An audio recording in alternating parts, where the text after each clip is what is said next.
اقسم بالله شفت الناس عم تنحرق امامي، شاهدوا. قدامنا يا جماعه، قدامنا الناس بتنحرق، والله ما احنا قادرين نسوي شيء، والله العظيم ما احنا قادرين نسوي شيء، لا احنا قادرين نطفي، لا ميه، لا دفاع مدني. لا حول ولا قوة إلا بالله، لا حول ولا قوة إلا بالله العلي العظيم.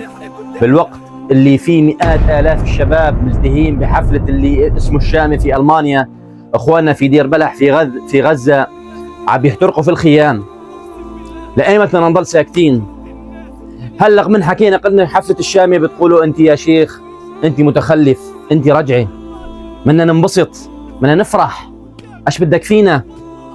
حسبي الله ونعم الوكيل. اخوانكم في غزة عم يحترقوا في الخيام. لا تقول لي ما بيطلع في ايدك شيء، بيطلع في ايدك كل شيء. بيطلع في ايدك توصل صوتهم، بيطلع في ايدك تشارك المقطع، بيطلع بايدك تعمل هاشتاج انقذوا اخوانكم في غزة. هذا الشاب من غزة عم يقسم بالله العظيم انه شاف الناس عم تنحرق امامه في الخيام، وفيديوهات موثقة.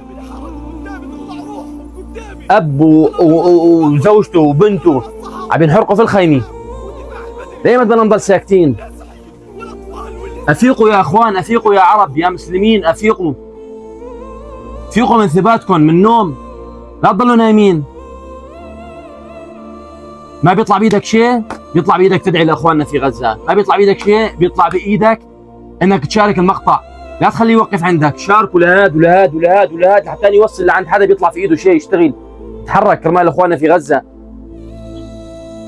انقذوا ما تبقى من شمال غزة.